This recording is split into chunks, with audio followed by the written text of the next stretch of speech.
Muy buenas tardes a todos. Una tarde más. Nos damos la bienvenida a un webinar de AELEC.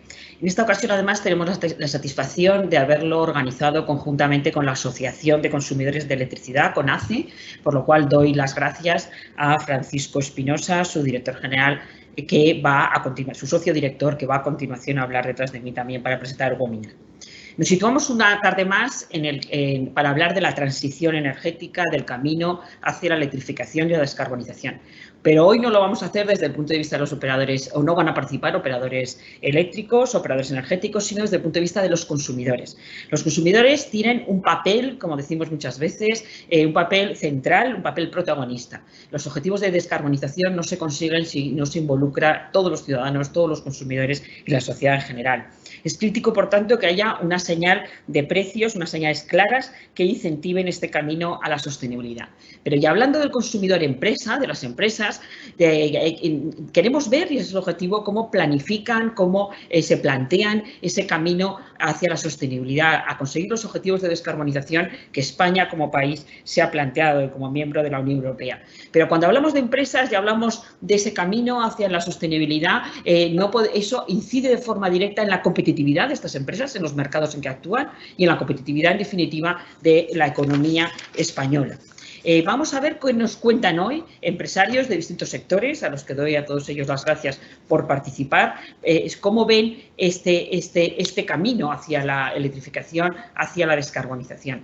Ya en los países de nuestro entorno, de una o de otra forma, adoptando unas y otras figuras, se están dando señales hacia la sostenibilidad a través de la electrificación. En España, con la presentación del anteproyecto de ley del Fondo de Sostenibilidad del Sistema Eléctrico, se apunta hacia esta dirección y se da un paso a esta dirección. Se da así esa señal de precio que contribuye a esa electrificación y, por tanto, al camino hacia la descarbonización. Pero también quiero dar las gracias, además de los participantes, muy especialmente a Mariano Bacigalupo, consejero de la CNMC, que nos va a exponer la posición también de la CNMC en relación con este anteproyecto de ley, ya que emitió su informe. Además, él tiene sobradísimos conocimientos del sector de la regulación energética para aportar su visión. Mariano, muchísimas gracias por estar aquí con nosotros. Y ya sin más, porque hoy tenemos muchos intervinientes y queremos ser eficientes en el tiempo, cedo la palabra a Paco Espinosa, que va a presentar, que va también a darles la bienvenida a este webinar organizado conjuntamente, que va a presentar a cada uno de los ponentes. Cuando quieras, Paco. Muchas gracias. Muchas gracias, Marina. Buenas tardes. Agradecerte a ti, a Paloma, al equipo de AELEC, pues el que nos hayáis permitido colaborar en este webinar. Agradecer también, como tú ya decías, a Mariano Bacigalupo. Yo creo que es un honor y es un privilegio el contar con él como consejero de la CNMC y también como profesor de Derecho Administrativo, ¿no? Porque creo que hay mucho que contar sobre esto. Pero sí quiero especialmente dar las gracias a los verdaderos protagonistas de este webinar, que son las empresas consumidoras de energía eléctrica. Tenemos a Daniel de AENA, que es miembro de Gran CES, y luego tenemos a los miembros de ACE, tenemos a Enrique de CIRSA, a Inara de Eroski, a José María de González Vías, a Miguel Ángel de Hoteles Esperia, a Juan Ramón de Grupo IFA, a Laura de Tendan, Grupo Cortefiel, y a Marta de Veralia. En total son más de 3 teravatios, que no sé si esto os hace una composición de lugar, pero viene a ser, fijaros, casi el 1,2% de la demanda nacional, es decir, que en 6-7 empresas tenemos un volumen de consumo muy alto, un volumen de euros realmente muy alto. Nos van a contar cuáles son sus inquietudes energéticas en el futuro inmediato, que está centrado, como no, en la electrificación. Y también quiero lanzar un mensaje: confiamos en la pronta aprobación de la ley sobre el Fondo Nacional para la Sostenibilidad del Sistema Eléctrico, que hará que nuestra energía eléctrica sea cada vez más competitiva. Muchas gracias. Gracias Paco, gracias Marina. Bueno, pues empezamos las intervenciones de este webinar. Como bien ha resaltado Marina y Paco, contamos en primer lugar con una presencia que yo creo que debemos calificar de muy destacada.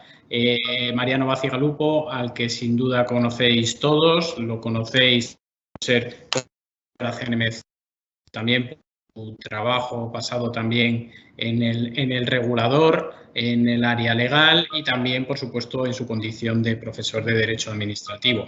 Por tanto, es uno de los principales expertos conocedores y, en este caso, en su labor de regulador, quien nos puede dar una visión muy detallada y muy interesante sobre ese informe que ha emitido la CNMC, cuál es su visión y añadirnos pues alguna pincelada más. Así que, sin más dilación, Mariano, cuando quieras, por favor.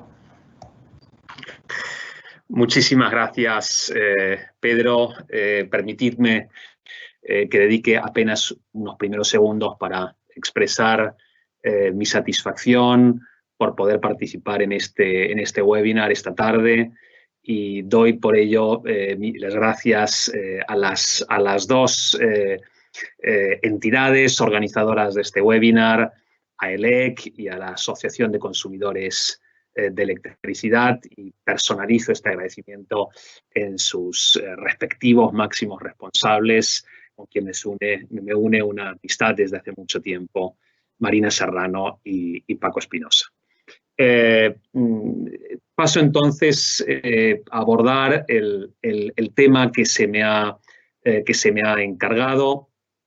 No trataré de recapitular de modo extenso la valoración que la CNMC realizó en su informe del pasado mes de enero sobre el anteproyecto de ley de creación del Fondo Nacional para la Sostenibilidad del Sistema Eléctrico, sino que me gustaría centrarme en particular en los impactos que hemos estimado que este nuevo mecanismo de financiación de los costes regulados del sistema asociados a la financiación del régimen retributivo específico de la actividad de generación de energía eléctrica a partir de fuentes de energía renovables, cogeneración y residuos, RECORE, tendría previsiblemente,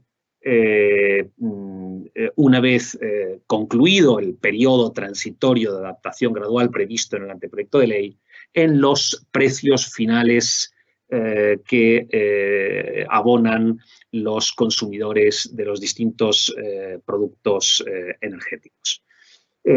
Sobre la primera parte, sobre la valoración de este mecanismo que hemos realizado en el marco del informe emitido en enero por parte de la CNMC, solamente quiero recordarles que la valoración ha sido esencialmente favorable, ha sido esencialmente positiva.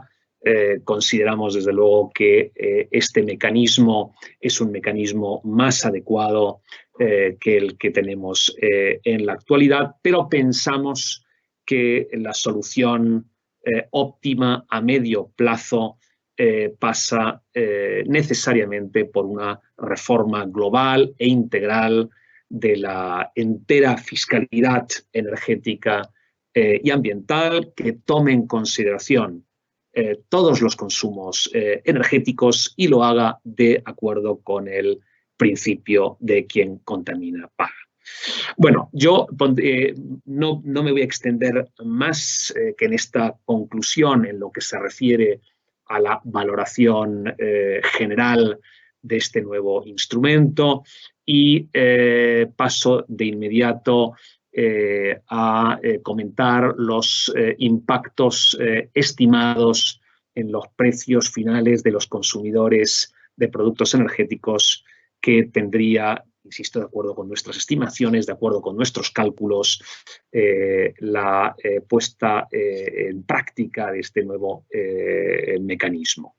Hay que tener en cuenta que para los consumidores el impacto no es un impacto directo y, por tanto, no es fácilmente estimable o calculable, en la medida en que no son los consumidores finales de productos energéticos, como todos muy bien saben, los sujetos obligados a realizar las aportaciones de las que se habrá de nutrir en el futuro el Fondo Nacional para la Sostenibilidad del Sistema Eléctrico. Insisto, no son los sujetos obligados los consumidores, los sujetos obligados son los comercializadores de electricidad y de gas y los operadores al por mayor y distribuidores de hidrocarburos líquidos, de productos petrolíferos y de GLP, quienes están obligados a realizar las aportaciones, pero en la medida en que podrían repercutir total o parcialmente dicho coste en sus consumidores finales, es evidente que la puesta en práctica de este nuevo mecanismo de financiación del RECORE podrá tener un impacto en los precios finales que abonan los consumidores. En el informe al que me he referido del pasado mes de enero, hemos intentado estimar los impactos para los tres grupos de consumidores, para los consumidores de electricidad, los consumidores de gas y los consumidores de hidrocarburos líquidos, consumidores de productos petrolíferos y de GLP. Voy a comenzar por los primeros, por los consumidores de electricidad. En este punto me gustaría fijar brevemente las bases del cálculo que hemos acometido. Es un cálculo, es un ejercicio estático. Atendemos a los consumidores medios de los distintos grupos tarifarios y no tenemos en cuenta impuestos y margen comercial. Por tanto, hacemos un cálculo en el año 2025, que de entrar en vigor la ley de creación de este mecanismo el 1 de enero de 2025 sería cuando se produciría la aplicación plena y efectiva del mecanismo, es decir, sería el momento a partir del cual el coste de la retribución específica de RECORE sería íntegramente sufragada con cargo a las aportaciones del fondo. Partimos de la base también, finalmente, como última consideración en cuanto a los elementos de la estimación que realizamos, partimos de la base, como digo, de que los comercializadores optarán no por absorber una parte de este coste en su propio margen comercial, sino que optarán por una traslación, una repercusión total e inmediata de ese nuevo coste en los precios finales que abonan los consumidores. Y con base en estos elementos de cálculo, estos elementos de estimación, los resultados a los que llegamos en el ámbito, como digo, del consumo de energía eléctrica serían en lo esencial los siguientes.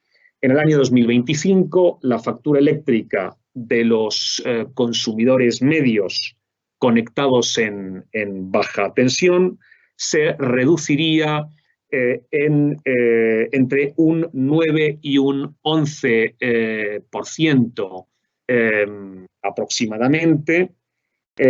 Por lo que se refiere a los consumidores electrointensivos, la reducción, que también se produciría una reducción, oscilaría, sin embargo, entre el 2 y el 5%, es una reducción algo menor y dependerá del nivel de tensión al que estén conectados, con reducciones menores cuanto mayor sea la tensión de conexión. Y finalmente un tercer grupo que sería el de los consumidores no electrointensivos conectados en alta tensión. Me estoy refiriendo a los peajes 6.2, 6.3 y 6.4. Aquí sí, a diferencia de lo que sucede en los otros dos grupos, aquí se produciría o estimamos que se produciría un aumento de la factura eléctrica con un impacto comprendido entre el 5 y el 7%. Esto en cuanto al impacto que hemos básicamente estimado en relación con los consumidores de energía eléctrica. Por lo que se refiere al impacto previsible o estimado de la puesta en práctica del Fondo Nacional para la Sostenibilidad del Sistema Eléctrico entre los consumidores de gas, hacemos un cálculo también similar, hacemos un ejercicio estático, atendemos a los consumidores medios acogidos a los distintos peajes de redes y nuevamente lo hacemos sin tomar en consideración impuestos ni margen de comercialización. Consideramos la información disponible en CIFCO y a la hora de estimar los importes a abonar por los comercializadores de gas, consideramos los importes a recaudar que figuran en la propia memoria de análisis de impacto normativo del anteproyecto de ley y también en este caso asumimos como hipótesis que los comercializadores trasladarán de forma inmediata y total el coste derivado de la obligación de aportar al fondo a los precios finales de sus consumidores. Pues bien, si partimos de esta base, las estimaciones que resultan serían las siguientes.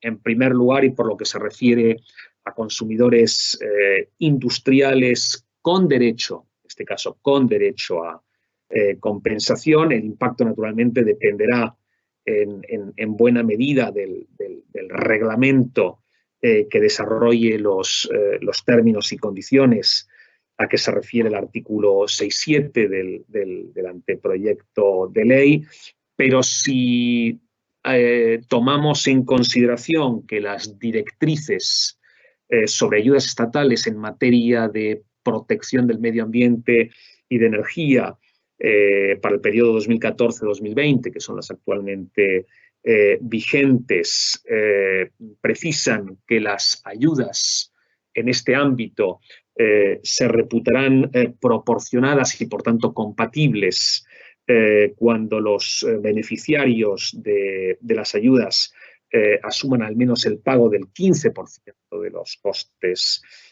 adicionales. Insisto, si por tanto el desarrollo de la previsión contenida en el anteproyecto de ley, el desarrollo reglamentario, se produjera con arreglo a estos términos, estimamos que el impacto para los consumidores industriales de gas con derecho a compensación oscilaría entre el 1,5 y el 2,7%.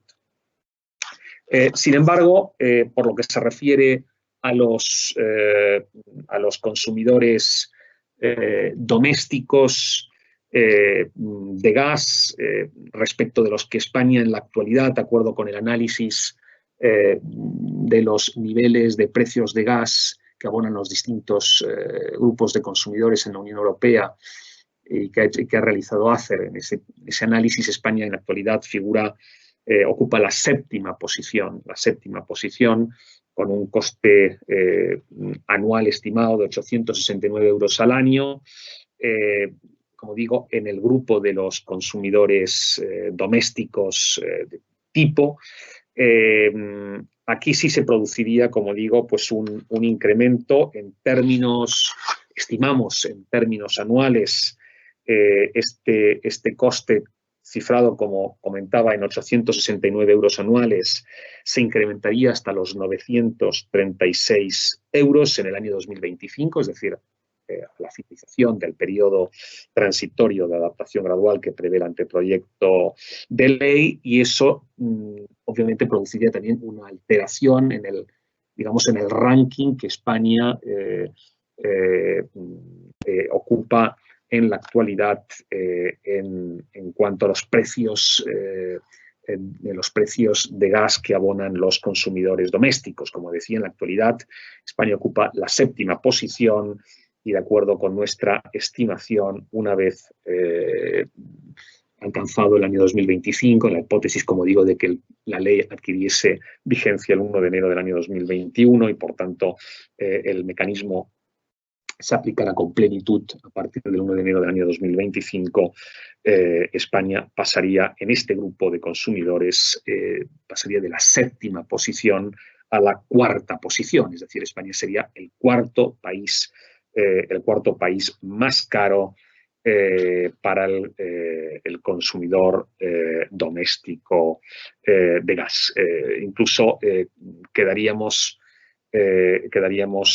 por encima, muy ligeramente, pero quedaríamos incluso por encima de países como Países Bajos o Italia, que son países que tienen entre los componentes del precio del gas una tasa para la financiación de políticas de fomento de las energías renovables.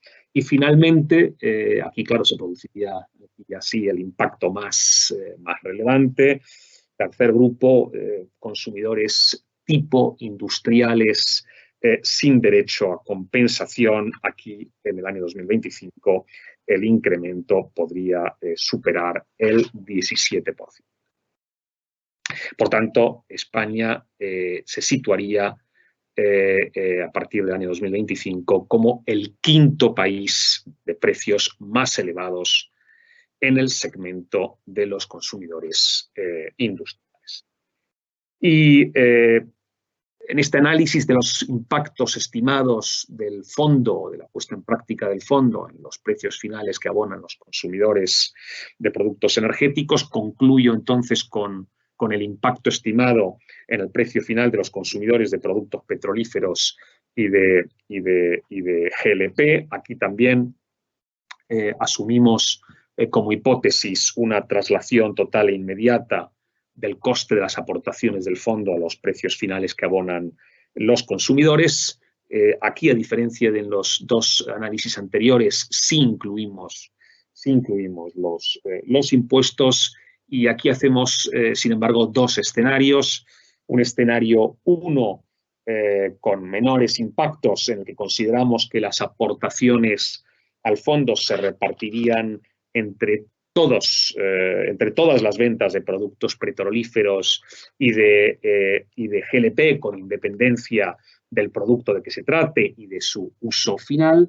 Y un escenario 2, distinto del anterior, que tendría mayores impactos económicos, lógicamente, en el que consideramos que las aportaciones se repartirían exclusivamente entre aquellos productos y usos computables a efectos de la obligación de aportar al fondo. Bien, pues si tomamos en consideración estos dos escenarios y considerando un nivel de ventas equivalente al registrado en el año 2019, llegamos a la siguiente conclusión. Los consumidores finales en el año 2025 podrían estar soportando un gasto en hidrocarburos líquidos superior al actual en más de 4 céntimos de euro por litro en el escenario 1 e incluso algo más de 6 céntimos de euro por litro en el escenario 2. Estas cifras se traducirían, por ejemplo, en que para el titular de un vehículo que consuma 6 litros de carburante cada 100 kilómetros y recorra 20.000 kilómetros al año, el gasto anual en carburante se vería incrementado en el año 2025 en 52 euros al año en el escenario 1 o en 75 euros al año en el escenario 2. Bueno, estas son en definitiva las estimaciones sobre impacto del fondo en los precios finales de los consumidores que hemos realizado en el informe que el pasado mes de enero emitió la CNMC sobre el anteproyecto de ley, Y dado que ya me he extendido, creo que bastante más de lo que debería, y teniendo en cuenta que son muchos los intervinientes que aún tienen que aportar su visión y que desde luego aportarán una visión mucho más próxima al objeto de este webinar que el que yo podía trasladarles, me detengo aquí. Así que nada más, muchísimas gracias. Muchas gracias, Mariano. Tu intervención realmente con una aportación realmente interesante, con esa cuantificación de los impactos que yo creo que clarifica muy notablemente cómo están cambiando las señales de precios y cómo esas señales se trasladan a los consumidores, lo cual es un escenario de cambio al que nos vemos hacer frente en los próximos años y que va a introducir una cierta claridad en cuál debe ser el vector de la descarbonización. Pero dando paso ya a los intervinientes, y como bien mencionaba Mariano, tenemos 8 intervinientes que había presentado brevemente Paco. Tenemos la suerte de contar con todos ellos que, como también ha señalado Paco, creo que es importante resaltar que tienen un consumo acumulado entre todos de más de 3 teravatios-hora año, lo cual en un volumen de 8 empresas indica la importancia que tiene el consumo energético para ellas, el consumo eléctrico en este caso. Y, por otro lado, también destacar que todas ellas están involucradas de lleno en este proceso de la transición energética, en este proceso de la descarbonización, y por eso consideramos que es muy interesante ver cuáles son las ideas que tienen, en qué aspectos están trabajando y sobre todo ello nos van a hablar a continuación. Vamos a ir en estricto orden alfabético. Y queremos empezar con Daniel Rodríguez. Daniel Rodríguez es jefe de Departamento de Suministro de AENA. AENA, como todos conocéis, es la empresa que gestiona los aeropuertos nacionales. Y sin más dilación, Daniel, te lanzo una pregunta de cuál crees o cuál es el papel de AENA como consumidor en este proceso de transición energética. ¿Qué ideas nos puedes aportar? Gracias, Pedro. Primero agradecer a Paco y a Marina la invitación a este webinar, porque es un placer personal asistir a un webinar como este para contar las líneas estratégicas de sostenibilidad y actuaciones energéticas que estamos realizando encaminadas a la descarbonización de la actividad de los aeropuertos que utilizamos todos, y creo que nuestro papel de AENA como consumidor es vital, pues transmitir a la sociedad que fomentamos estas actuaciones y las tenemos dentro de nuestro plan de acción climática y las aprobamos en la Junta de Accionistas y tienen un valor muy grande dentro de nuestra empresa. Estamos involucrados dentro de esta línea estratégica tan importante. AENA para sus infraestructuras necesita un consumo energético basado en la electricidad, gas y combustibles. Y la electricidad es nuestro principal consumo, que es un 85% sobre el total que necesitan nuestros aeropuertos dentro del gasto energético. Desde el año 2020, como compromiso, hemos solicitado a las comercializadoras que el 100% de origen renovable sea aportado para el funcionamiento de los aeropuertos. Pero dentro de este plan de acción climática, AENA ha ido más allá. Hay que autoabastecerse energéticamente al 100% en el horizonte del año 2026, basado en un plan fotovoltaico, haciendo instalaciones fotovoltaicas en los principales aeropuertos. El año pasado pusimos 2 plantas fotovoltaicas de 1 megavatio en Fuerteventura y Tenerife Sur, y estamos a punto de poner en Lanzarote y Gran Canaria este año 2 plantas también de alrededor de 1 megavatio. Y luego vendrán los principales aeropuertos como Madrid, Barcelona y Son Bonet. Por lo cual el plan fotovoltaico es una de las principales actuaciones que tenemos encaminadas para la descarbonización. Luego también queremos fomentar el uso de puntos de recarga para los pasajeros y clientes, poniendo puntos de recarga en todos nuestros parking, así como reducir la flota de vehículos de combustible a vehículos eléctricos, tanto los de AENA como los Handling, ejecutando electrolineras en lado aire y en zona tierra. Y además estamos invirtiendo en actuaciones de eficiencia energética para reducir el consumo, tecnología LED, control de iluminación y climatización, y también aportación de geotermia. Y en esta transición energética, como consumidor, nos parece fundamental la digitalización de los consumos para saber cómo vamos cumpliendo esos hitos y, como no, como siempre, mejorar la continua fiabilidad del suministro eléctrico de nuestros aeropuertos. Pues esto es más o menos las actuaciones que tenemos, Pedro. Pues muchas gracias, Daniel. Realmente interesante esa apuesta por las renovables, por la movilidad sostenible. Yo creo que es un ejemplo del tipo de actuaciones que se pueden llevar a cabo.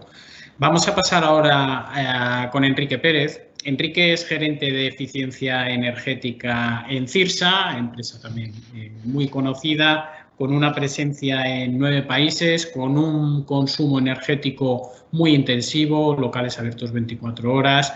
Y sobre todo esto, Enrique, nos gustaría saber cuáles son los principales proyectos que está desarrollando Cirsa para sumarse a todo este compromiso de la descarbonización sobre el que estamos hablando.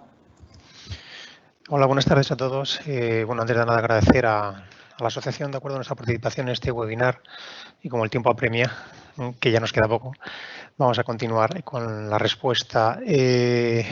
Bueno, antes de nada tengo que aclarar que no es fácil para nosotros llegar a una descarbonización como nos gustaría, ya que dependemos de la descarbonización propia de la red eléctrica, siendo el consumo eléctrico un 90% de nuestra energía consumida y no disponemos de espacios generosos como puede ser AENA en las cubiertas para poder llegar a un autoconsumo total como nos gustaría. Pero bueno, por nuestra parte ya estamos avanzando en proyectos que ayudarán a reducir nuestra huella de carbono y yo diría que nuestros principales proyectos se pueden resumir en 4.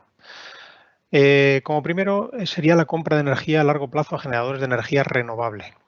En su mayoría son PPAs, el 100% de estos casos han sido cerrados fuera de España y siendo, creo yo, pues nuestra gran contribución a la descarbonización de la red. En segundo caso están los proyectos de eficiencia energética en los activos de explotación actual. Tenemos diferentes casos prácticamente transversales cuando vemos que, por supuesto, el proyecto de ley ya hace años que lo hemos terminado, ¿no? Pero, bueno, en cuanto vemos que hay un caso de desarrollo, se desarrolla transversalmente para todos los activos en casi todos los países. Como tercer punto sería la aplicación de buenas prácticas de eficiencia energética en reformas y nuevos desarrollos, ya que es la inversión más práctica y productiva. Es decir, hacer las cosas bien desde el origen, no hacerlas posteriormente o reconstruirlas posteriormente. Y como cuarto, sea el autoconsumo fotovoltaico, por supuesto, dentro de nuestras posibilidades, como ya he dicho. Si bien, bueno, pues tenemos espacios muy limitados y a lo que tenemos que sumar también contratos de arrendamiento que nos limitan en gran medida nuestro payback. Cuando, por ejemplo, pues puede ser que mi contrato de arrendamiento muera en 3 años, como voy a hacer una planta fotovoltaica si no sé si voy a renovar, o puede ser una cláusula prohibitiva luego. Mencionar que nuestra huella de carbono del 2015 al 2019 ya la hemos reducido un 33%, y sin contar, si contaremos 2020 sería un 56%, pero bueno, por el COVID principalmente, que ha sido, bueno, pues en este caso un aliado inesperado para bajar nuestra huella de carbono, ¿no? Pero bueno, así que como digo, estamos en ese plan de descarbonización difícil, pero bueno, posiblemente a largo plazo podamos ver muy buenos resultados o por lo menos limitarla o ser próxima a cero, que es el objetivo principal en el medio plazo o largo plazo. Muchas gracias. Nada más. Muchas gracias a ti, Enrique. Muy interesante tus aportaciones sobre la apuesta por las renovables, esa apuesta por la eficiencia, por el ahorro y ese seguimiento que hacéis de la huella de CO2 y cómo eliminarla dentro de vuestra estrategia empresarial, desde luego, uno de los aspectos a tener en cuenta. Y vamos ahora con Ainara. Ainara Ocaña es la responsable de Energía, Medio Ambiente y Limpieza en Eroski. Eroski, como todos también conocéis, pues está en el sector del retail, de distribución de alimentación. Y Ainara, nos gustaría saber cuáles serían las principales líneas de trabajo en Eroski en esa transición a la descarbonización de la compañía. Hola, buenas tardes a todos. En primer lugar, agradeceros la invitación que nos habéis brindado y la oportunidad de compartir nuestras prácticas con vosotros. Por contextualizar algo más el tipo de empresa que somos en Eroski, nosotros somos una cooperativa. Somos una cooperativa, tenemos presencia en lo que es el territorio español y tenemos gran heterogeneidad de tiendas. Tenemos tiendas de alimentación, oficinas de viajes, tiendas de deporte. Es complicado, ¿no?, establecer un plan transversal, aunque estamos trabajando en ello. Nuestro consumo anual supone unos 500 gigas más o menos, por lo tanto nuestra factura eléctrica, como podéis imaginaros, es abultada y es una herramienta de gestión del gasto y de la competitividad de la empresa. Nosotros hemos apostado por implantar un modelo energético sostenible tanto medioambientalmente hablando, en base a la descarbonización, que todos estamos trabajando en ello, así como sostenible a nivel de costes para no perder competitividad en el sector de la distribución, que como sabéis es un sector en el que tenemos mucha competencia y los precios son muy ajustados. Como tenemos poco tiempo y tampoco quiero dilatarme mucho, he intentado establecer las 3 palancas básicas sobre las que estamos trabajando en nuestro proceso de descarbonización. ¿De acuerdo? En primer lugar, estamos trabajando sobre el suministro energético. Como os decía, nuestro consumo anual son unos 500 gigas, más de 1.300 CUPs, y hasta el 2020 no teníamos con nuestras comercializadoras una exigencia de certificado de garantía de origen, que sin embargo para el Plan Estratégico 21-23 vamos a empezar a solicitarlo. De forma que en un periodo no superior a estos 3 años tengamos gran parte de nuestro suministro energético con esa certificación de origen renovable. Por otra parte, estamos apostando por el autoconsumo energético en nuestros centros.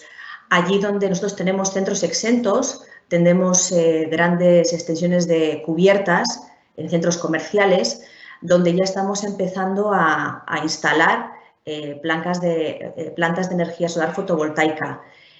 El reto con el que nos encontramos es el payback de estas instalaciones, que actualmente está en 6-7 años y que habría que empezar o intentar reducirlo para poder hacer de manera masiva estas instalaciones. La segunda palanca sería lo que tiene que ver con la eficiencia energética. Debido a la heterogeneidad de nuestros puntos de venta, al igual que comentaba Enrique, nosotros lo que hemos hecho ha sido modelizar nuestros centros de forma que de manera transversal podamos aplicar este modelo de tienda tanto a nivel comercial como a nivel de instalaciones y replicar todos los centros iguales, allá en las nuevas aperturas como en aquellos que estamos transformando. Dentro de las instalaciones que estamos poniendo en marcha, obviamente estamos eliminando lo que tiene que ver con el gas, las calderas que teníamos de gasoil para la clima y estamos instalando inverters, bombas de calor. Lo que hacemos también es cerrar los muebles de frío, mejorar el rendimiento de las centrales de frío industrial, que es el mayor consumidor dentro de un centro, ¿vale? Cambio de iluminación a iluminación LED. Todo es lo que estamos poniendo en marcha en nuestro nuevo modelo de tienda contigo de Eroski. Y en tercer lugar, tendríamos la electrificación como tal. Ya hemos comentado que dentro de nuestra política de eficiencia energética estamos apostando por la electrificación de las instalaciones, pero también estamos apostando por instalar cargadores de vehículos eléctricos en nuestros parkings. Sí que detectamos que, en nuestra opinión, la penetración del vehículo eléctrico todavía es escasa, pero tenemos, creo que, grandes expectativas en este ámbito, según lo que estamos viendo en estos anteproyectos de ley. Y tampoco me quiero extender más, ¿de acuerdo? Muchísimas gracias. Muchas gracias a ti, Ainara. Realmente interesante este plan, cómo lo estáis llevando a cabo a través del proceso de electrificación, a través de esa apuesta por la movilidad eléctrica y a través también por el autoconsumo, las garantías de origen de la producción renovable y también por esa apuesta por la bomba de calor como elemento de ahorro y de eficiencia energética y que también conduce a ese proceso de la descarbonización realmente interesante. Vamos ahora a otro sector, al sector de las bodegas, y contamos con José María Ayuso, que es gerente de viñedos y proyectos en González Vías. González Vías cuenta con 11 bodegas y también cuenta con presencia no solo nacional, sino también internacional en México y en Chile. José María, ¿qué herramientas o soluciones identificaréis como prioritarias para alcanzar esos objetivos de sostenibilidad que os estáis fijando dentro de la empresa? Hola, muy buenos días. Rápidamente agradecer a ELEC que hace la invitación a este sensacional foro y al igual que ha hecho Ainara, querría muy rápidamente contextualizar el tipo de empresa que somos. Como bien has dicho, González Vías es una empresa familiar en su quinta generación. Elaboramos y comercializamos vinos y destilados procedentes de las más prestigiosas denominaciones de origen en España. No somos realmente una empresa, bueno, estamos localizados, no somos tan multisite como los anteriores ponentes, ni nuestro consumo energético es tan intensivo, ¿no? Sin embargo, queríamos participar aquí por un motivo, y es que precisamente esta actividad agroindustrial, agrícola básicamente que tenemos, tan enraizada, valga el término, en la tierra, nos hace muy sensibles a los cambios climáticos, ¿no? Y por ello todos los objetivos sostenibles que podamos impulsar nosotros o que encantados estamos oyendo que impulsan los demás, para nosotros es muy importante. Los cambios climáticos para nosotros pueden ser dramáticos, ¿no? Nosotros ni podemos ni queremos deslocalizarnos, ¿no? No podemos marcharnos de Rioja si queremos hacer un Rioja, por poner un ejemplo que todo el mundo entenderá. Por esto cobra mucha relevancia todo lo que suponga descarbonización, ¿no? En este contexto ya paso a responderte rápidamente qué estamos haciendo. Obviamente, primero medir nuestra huella de carbono. En el quinquenio 13-18 hemos reducido un 13%. Realmente nuestro alcance 1 es pequeño en esta huella de carbono, solo es un 8%. O el alcance 2, lo que es directamente la energía eléctrica, es un 3% solo. Pero bueno, es importante medir. Lo siguiente es que estamos certificados, de la misma manera que las empresas se certifican en calidad. Por ejemplo, es posible hoy certificarse en sostenibilidad. Con el Ministerio de Agricultura existe un sello para las bodegas que quieran certificarse en sostenibilidad y 6 de nuestras bodegas ya lo están. Hemos apostado por las energías renovables. Creo no equivocarme si digo que somos la única bodega que utiliza hasta 6 energías renovables diferentes: fotovoltaica, aerotermia, geotermia, biomasa térmica e incluso el hidrógeno. Fruto de algunos proyectos de investigación LIFE y europeos que hemos hecho. Nuestro objetivo no solo es disminución del consumo eléctrico, sino también el térmico en los procesos, incluso en la movilidad. Como decían mis anteriores compañeros, también estamos en un proceso de poner cargadores eléctricos en nuestros parking de bodegas, ¿no? Nos apoyamos mucho en tecnologías, en proyectos de investigación colaborativos, y nuestro sueño, y ya termino, es tener bodegas 4.0, eficientes, inteligentes y que sepan un poco gestionar todo el proceso energético. Y esto es todo. Pues muchísimas gracias, José María. Me quedo también con esa apuesta por la bomba de calor también y por distintas tecnologías renovables, y sobre todo me quedo con esa llamada a la solidaridad del resto para la lucha contra el cambio climático, que tan importante es en un sector como el agrícola, ¿no? Muchas gracias por tu intervención.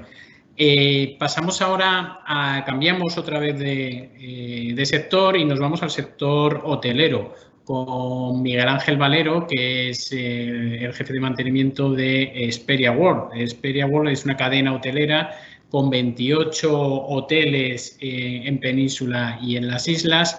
Y Miguel Ángel, me gustaría que nos explicaras un poco cuál es el mix energético que tenéis en la cadena y qué representa dentro de los costes totales de la compañía y cómo esto se puede gestionar o puede suponer un problema a la hora de avanzar en ese proceso de descarbonización. Sí, buenas tardes a todos. Primero de todo, agradecer la invitación a la colaboración en este webinar y un poco respondiendo a la pregunta que me trasladas. Pues bueno, el mix energético al final depende mucho de la tipología de hotel. En Hesperia tenemos un poco un mix representativo de todas las tipologías de hoteles, desde hoteles de 3, 4 y 5 estrellas y hoteles urbanos y resorts.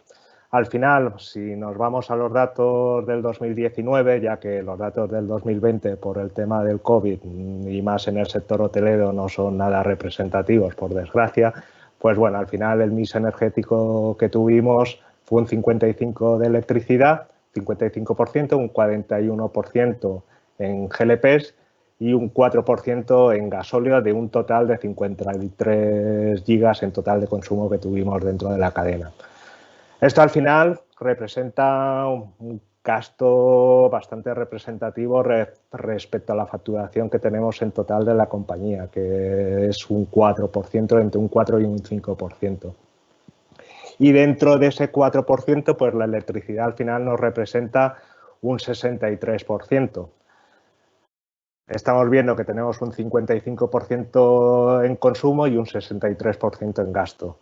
En cuanto a si esto lo traducimos en las emisiones, pues Expedia compra electricidad con garantías de origen al 100%, por lo que al final las emisiones por este concepto es un 0%, un 95% lo tenemos en GLPs y un 9% en gasóleo. Si no redimiéramos con garantías de origen estas emisiones de la parte eléctrica, pues al final estaríamos en un 45% utilizando un poco la media nacional en este tipo de consumo. Por tanto, vemos que tenemos un consumo del 55, un gasto del 63 y una emisión del 45. Por lo que vemos que en el camino a la hora de la sostenibilidad, pues la electricidad es un camino importante, pero nos está lastrando lo que son los costes de los mismos.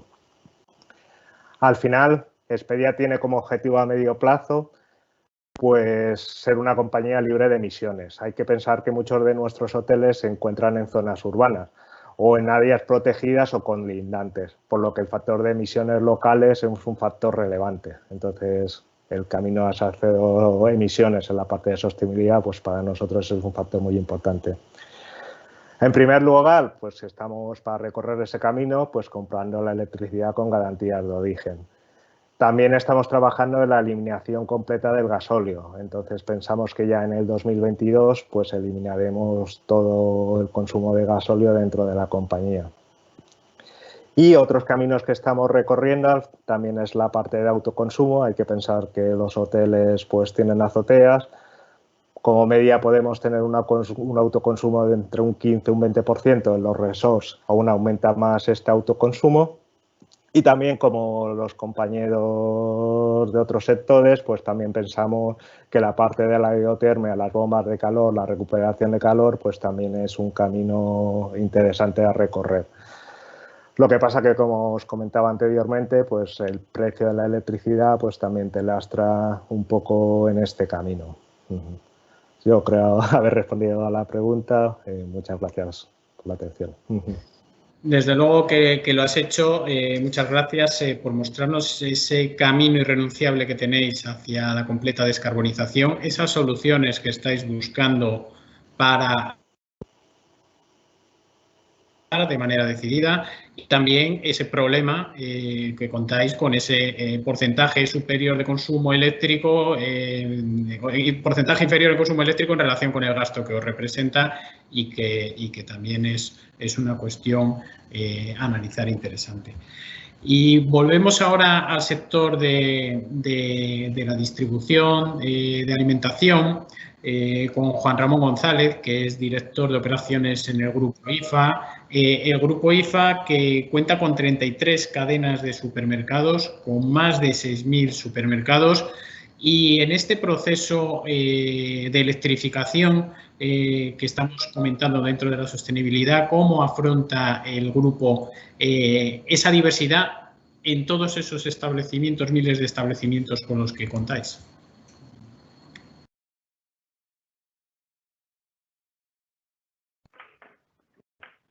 Buenas tardes, muchas gracias, Pedro. Muchas gracias tanto a ELEC como a ACE por la invitación a este webinar. Y bueno, dando contestación a esa pregunta que me haces, como decía, nosotros tenemos solamente en España más de 6.000 establecimientos entre supermercados, hipers, casa en carrera y almacenes, y son absolutamente heterogéneos. Entonces nosotros, por ir de lo general a lo particular, tenemos una estrategia que pivota sobre dos ejes. Esos dos ejes, pues el primero no puede ser de otra forma. El primer eje es un eje de costes mezclado con sostenibilidad. Y cuando digo costes mezclado con sostenibilidad, es porque el consumo que nosotros aglutinamos de nuestros socios es superior al 1,2 teras, por lo tanto la factura eléctrica que nosotros pagamos es importante. y qué duda cabe que el tener unos costes afinados son los que nos aportan una ventaja a la hora de acometer otro tipo de proyectos. Entonces, desde el punto de vista de costes, nosotros permanentemente estamos buscando fórmulas de contratación dependiendo, tal y como está el mercado en este momento y la evolución de las fórmulas de compra, pues estamos pendientes siempre de la fórmula óptima, incluso de PPAs. Llevamos ya 2-3 años investigando todo el mundo de PPA, todo el área de PPAs y viendo cómo evoluciona también todo este fenómeno que llevamos 3 años, algo más de 3 años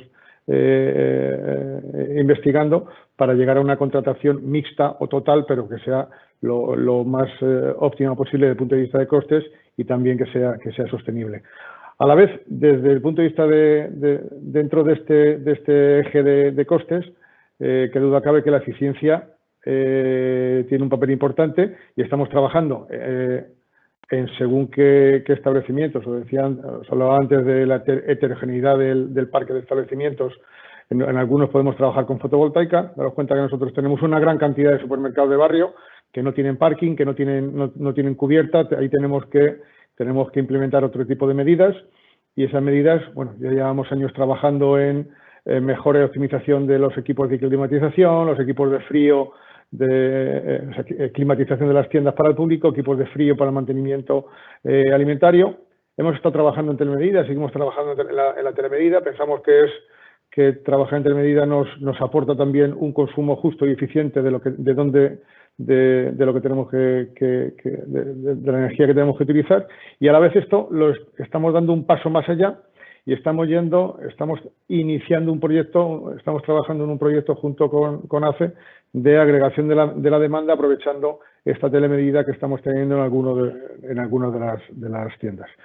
Además de eso, puramente como sostenibilidad, pues cada vez más estamos adquiriendo garantías de origen, puntos de recarga, que hemos estado implementando puntos de recarga cuando todavía no eran obligatorios, ahora ya son obligatorios cada vez que hacemos una obra en una tienda, dependiendo del ayuntamiento o una nueva apertura, tenemos que instalar obligatoriamente puntos de recarga, pero hemos estado instalando aún no siendo obligatorios. Y trabajamos también en la actualización de la flota, tanto la flota de reparto como la flota de aprovisionamiento. En la flota de reparto hemos hecho alguna investigación con algún fabricante para utilizar un furgón eléctrico con frío positivo en bitemperatura. Hemos hecho hemos arrancado algún proyecto con algún fabricante sobre esto, pero esto va muy lento, y por supuesto la utilización de gas en rutas de larga distancia y cada vez más en rutas de reparto. Pues muchas gracias, Juan Ramón. Muy interesante tus aportaciones con esa apuesta decidida por contratos de largo plazo en renovables. Y esas medidas no solamente para facilitar la movilidad eléctrica en los clientes, sino también en ese proceso de reducción de emisiones en las flotas. Algo muy relevante con una estructura como la que tenéis vosotros. Realmente interesante. Y vamos ahora con Laura Redondo. Ella es directora de compras de Tendan Grupo Cortefiel. Grupo Cortefiel con presencia en más de 80 países, con más de 2.000 tiendas. Y Laura, nos gustaría saber cuáles son los retos y qué medidas estáis llevando a cabo en el grupo, pues, para cumplir con los objetivos de sostenibilidad. Buenas tardes a todos. Me uno al agradecimiento por darnos voz en este webinar y poder contaros qué es lo que estamos haciendo. En Tendam nos hemos adherido y tenemos el compromiso absoluto con varias iniciativas a nivel global. Una de ellas es el Pacto Mundial de Naciones Unidas, que tiene, entre otros objetivos, rebajar la temperatura del planeta en 1,5 grados. Y luego, más sectorial, hemos firmado el Fashion Pact del G7, pues que incluye a casi todas las empresas del sector textil. Este pacto tiene unos objetivos muy ambiciosos de descarbonización, y esto lo que nos ha llevado es a establecer una serie de proyectos en todos los ámbitos de la compañía bueno, pues que están bajo ese paraguas del compromiso con la sostenibilidad. Algunos de estos proyectos tienen que ver con nuestra actividad en origen, la elección de materias primas, los procesos de fabricación, cómo utilizamos menos agua para estos procesos y, desde luego, con medidas en el transporte y la distribución. Más cercano, todo aquello que tiene que ver con el mundo tiendas. Sobre todo nos centramos en proyectos de eficiencia energética. Empezamos, y esto yo creo que también es importante, hay que mencionar que desde enero del 2020 toda nuestra energía es energía renovable o tenemos certificados de origen. Y luego llevamos años trabajando en distintos procesos o en distintos planes de eficiencia. Uno de ellos tiene que ver con la imagen de las tiendas. Bueno, pues la imagen que antes era más marketing, no solamente se miraba desde el punto de vista del marketing o del visual merchandising, ahora se mira también desde el punto de vista de la sostenibilidad, eligiendo aquellos materiales que permiten bueno, pues, que no haya fugas de calor, de clima, que nos permita controlar un poco más el consumo que hacemos de energía. Y luego, pues todo aquello que tiene que ver con implantación de tecnología para obtener información que nos permita gestionar, no solamente tomar decisiones de gestión, sino además, bueno, pues los encendidos, los apagados, el control de la temperatura, el tener un poco ese control sobre qué está pasando en nuestras tiendas a nivel de consumo energético. Por supuesto, hemos llevado a cabo proyectos para todo el cambio de la iluminación, por iluminación que es de bajo consumo, iluminación LED, infraestructuras de clima, yendo a aquel tipo de equipo que sea mucho más eficiente. Es decir, yo creo que hemos trabajado y seguimos trabajando en distintos ámbitos de la compañía, en todo aquello en lo que podemos gestionar de una manera más eficiente el consumo, que, como es el caso yo creo que de todos los compañeros que han comentado, la factura eléctrica tiene un impacto importante. Y luego, fuera del mundo tiendas, pues seguimos teniendo otra serie de proyectos que estamos estudiando. Y seguimos estudiando la posibilidad de firmar algún PPA. Estamos estudiando, bueno, de hecho empezamos ya en las oficinas a implantar los cargadores de vehículos eléctricos, de manera que incentivemos, fomentemos y facilitemos pues esa transición a la movilidad eléctrica. Y bueno, pues como os decía, todo esto dentro de ese compromiso por la sostenibilidad y la generación de valor que tiene la compañía. Pues muchas gracias, Laura. Realmente interesante escucharte cómo apostáis por la eficiencia con soluciones de bomba de calor, la eficiencia a través de la iluminación, en esa apuesta también por la movilidad sostenible y en esa búsqueda del uso de las renovables para integrarlas dentro de vuestro mix de consumo. Realmente interesante. Bueno, vamos con la última interviniente, Marta. Marta Bango es responsable de compras de energía y CAPEX de Veralia. Veralia es una empresa, como ahora nos contará, dedicada a la fabricación de envases de vidrio, y nos gustaría saber un poco cómo se está adaptando en este concepto de industria manufacturera la fabricación de envases de vidrio a este proceso de transición energética y también qué dificultades estáis encontrando en el camino. Hola, buenas tardes. Agradezco igualmente a ELEC y a ACE pues, la invitación a este webinar. Veralia somos empresa fabricante de envases de vidrio para alimentación y bebida. Estamos presentes en 11 países. Fabricamos 16.000 millones de envases al año con 32 centros de producción y 6 de los cuales están aquí en España. Estamos también afectados por el régimen de comercio de derechos de emisión. Entonces, nos hemos ido adaptando y transformando a lo largo de los últimos años, mejorando nuestra eficiencia energética, y el año pasado ya hemos lanzado nuestro propósito, que es reimaginar el vidrio para construir un futuro sostenible. Y uno de los ejes de trabajo es la reducción significativa de las emisiones de CO2.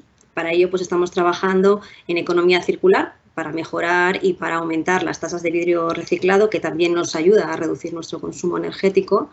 También estamos trabajando en instalar autoconsumo fotovoltaico en las cubiertas de nuestras fábricas. Tenemos un plan para hacerlo en todas las que tenemos en España. Y el 100% de nuestro suministro eléctrico pues es de origen renovable.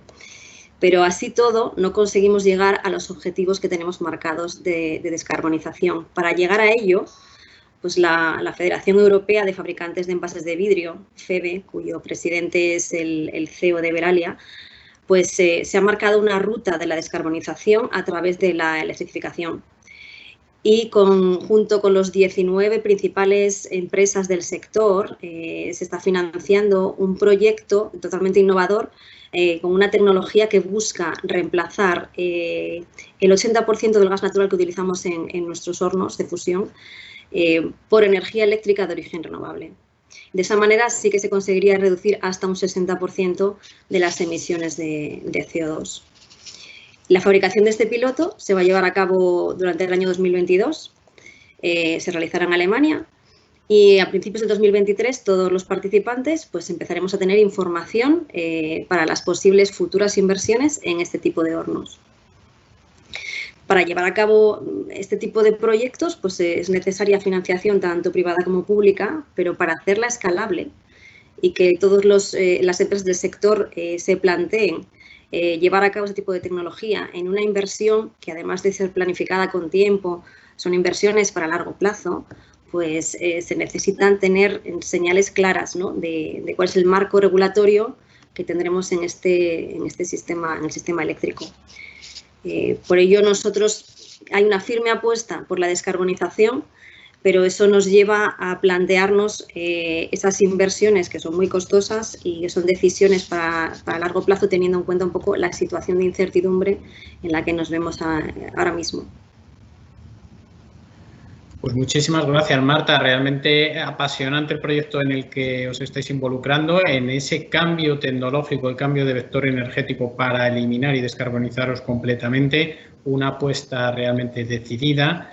Y con esto, bueno, hemos finalizado ya las rondas de intervención, pero rápidamente y antes de dar paso a la clausura, tengo dos preguntas muy rápidas que me gustaría que me contestaseis muy rápidamente. La primera, para Miguel, me he quedado antes con la idea que hablabas de ese sobrepeso en el coste de la electricidad con respecto al consumo y también un poco la línea de lo que estaba comentando ahora mismo Marta.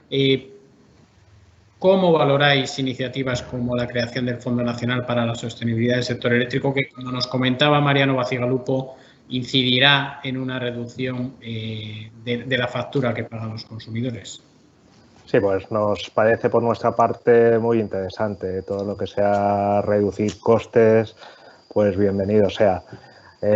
Nosotros una cosa que intuyes pero que nunca llegas a ver es lo que pesa el coste fijo de la electricidad dentro de tu propia cuenta de resultados de la compañía.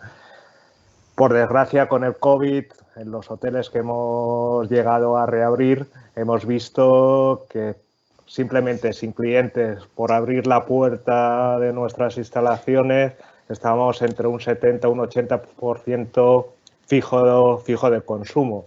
Entonces, cualquier cosa que te ayude a reducir tus costes fijos, pues al final ayuda en ese proceso, sobre todo de descarbonización en el que estamos inmersos. Muchas gracias. Y una última pregunta para quien quiera responderla, nos llega del público. ¿Valoráis la opción de introducir nuevas figuras como la que va a aparecer o que ya está aprobada en la ley el uso, por ejemplo, de la figura del agregador como agente que os ayude a ahorrar en vuestra factura eléctrica? No sé quién me la quiere contestar. Sí, si quieres, Pedro. ¿Sí me oyes? Sí, te oigo perfectamente. Sí, yo creo que lo ha citado, no sé si Juan Ramón está por ahí todavía, lo ha comentado hace un momento. De hecho, a lo largo del año 2020 hicimos un piloto concretamente en un supermercado del grupo IFA, en un supermercado Barramás. Y estamos ahora pues tratando de plantear un piloto con un poquito más de profundidad en torno a poder ofrecer 1 megavatio de flexibilidad de forma agregada para que, según parece que está prevista la regulación, en el segundo semestre del año que viene podamos ya intervenir como agregadores, ¿de acuerdo? Nosotros vemos la agregación como un paso más de la eficiencia energética, con lo cual, digamos que la preparación para la agregación es profundizar cada vez más en eficiencia, conocer bien nuestras líneas de consumo y ver en qué momento seríamos capaces de ofrecer una pequeña parte de nuestra potencia para que de forma agregada pueda ser útil al sistema eléctrico y, sobre todo, descarbonizar con esta iniciativa.